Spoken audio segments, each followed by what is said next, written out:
Hello, and welcome back to ThoughtBat. On Sunday, I uploaded a clip which was due for a collaboration video which never happened. This clip is from a collaboration video with Pogan, who is now known as the New American Left, on the history of the labour movement in the UK, and has since deleted all of the old Pogan content, including this collaboration video. However, I don't like to see my work go to waste, so I've taken liberty to re-upload the clip here. I hope you enjoy this brief history of the Labour Party. From what I've seen of late from American leftist spaces, there seems to be a running debate on how the Labour movement should engage with electoral politics. So I thought I could help by giving a brief history of the UK's Labour movement and its own relationship with our parliamentary democracy. It should be noted that the modern history of the British working class deserves much more than a 5-minute segment to cover adequately, so a lot of the talking points here have been condensed for time's sake. Unlike our American counterparts, the British working class have managed to establish an opposition party which has its origins rooted in working class struggle. As a product of the Union movement, the Labour Party was able to dislodge the Liberal Party as a primary alternative to the Tories in the 1920s.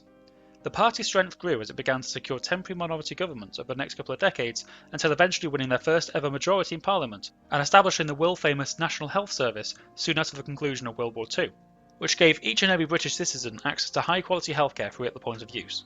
Subsequently, the NHS has become a fundamental part of British society to the point where any explicit intention to privatise the NHS or its assets would render even the Conservatives unelectable. This isn't to say privatisation and outsourcing haven't been regular occurrences, but keeping the NHS as functional as possible has been a top priority for the electorate since its establishment. But, aside from birthing the NHS in 1945, what has the party actually been able to do since? The short answer is, not a lot. In the past 70 years, the UK hasn't advanced much further than the bog-standard Keynesian mixed economy that socialists within the Labour Party have been arguing against since the party's inception. In some ways, you could even argue that the country has actually gone backwards. Infrastructure and utilities have been privatised and state education has been quasi-marketised without reversal since the Thatcher years. And, perhaps most shockingly, a non-Blairite Labour Party hasn't actually been elected to govern since 1974. The question is, why? Put shortly for the sake of time, in the late 1970s, the Labour Party found difficulty in satisfying public trade unions who were striking in record numbers. This is because the party was still funded and supported by the trade unions whilst it was in office, so the party had to juggle the interests of those it claims to represent and the interests of businesses and customers who were becoming increasingly frustrated by the continuous strikes which accumulated into the infamous Winter of Discontent in 1978. Coupling this with the party's failure to control inflation and unemployment allowed Thatcher to push for hardline neoliberal economic policy to clamp down on rogue unions, halt inflation and boost employment in order to present the Conservatives as a more economically capable party. Who'd have thought making capitalists happy would make capitalism run smoothly?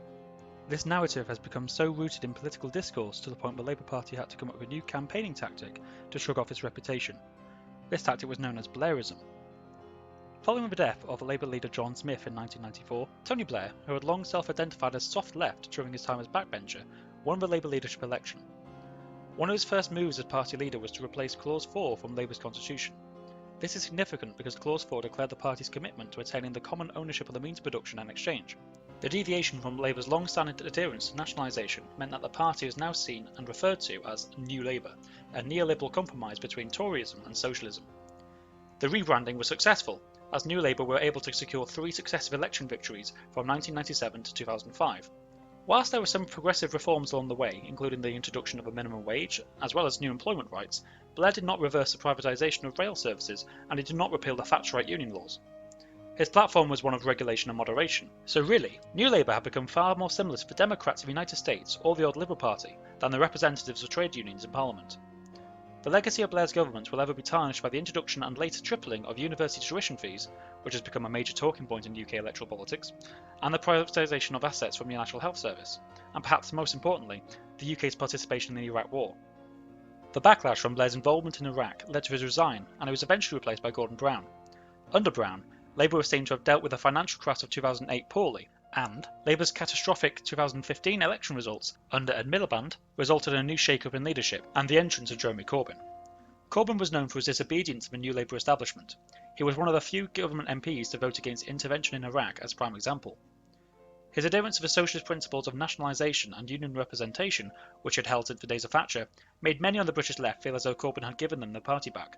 Policies such as nationalising rail, energy and water companies, abolishing tuition fees, and repealing Thatcherite anti-union laws, and even giving workers a right to buy failing companies before bankruptcy, were to be found in Corbyn's manifestos. These policies sparked critical debates on each aspect of Britain's economy, and got the public thinking about the validity of the status quo. Corbyn proved himself worthy opposition to the Conservatives and was able to outlast two Conservative Prime Ministers, despite accusations of anti-Semitism in the Labour Party. However, Corbyn was never able to come close to getting the Labour Party into government. After losing a substantial number of seats in 2019 as a result of the party's indecisive Brexit stance, Corbyn finally resigned in 2020. The most striking revelation after the election was that party higher-ups had actually attempted to sabotage Labour's election campaign. This discovery sent shockwaves across the British left and induced doubt in the capabilities of even a left-wing Labour Party to make change. Following the announcement that Corbyn would resign, an internal debate took place on whether Labour should continue Corbyn's platform or return to Blairite neoliberalism. The party decided to support the latter, and so in came Sir Keir Starmer, a Knight of the Realm, to bring Labour back to its neoliberal identity. Clamping down on alleged anti-Semitism, Starmer took liberties in demoting leftist leaders such as Rebecca Long-Bailey and even suspended Jeremy Corbyn from the party for, in Starmer's words, downplaying the extent of anti-Semitism in the party. Corbyn has since returned, but Labour's socialist identity hasn't. So, what now? Since 2019, many left-wing Brits have become disenfranchised with mainstream party politics. There's been no coherent answer as to what should be done. Some Brits have joined radical parties, others have begun to invest themselves in the trade unions, and some have just resigned themselves into despair. My opinion, however, has not changed. My suggestion is that we direct a focus into counter-economics, the cooperative sector, and the trade union movement to establish dual power to help people get through the rough times ahead. So I hope you found that informative. If you did, I've got a favour to ask. At the time of this video is released, I'll be on a camping holiday, so I may not be able to share this video as much as I normally would. So I'm asking those of you who thought this video was worthwhile to do me a solid and share the video with those who you think it may interest. Thanks for watching, and I'll see you later.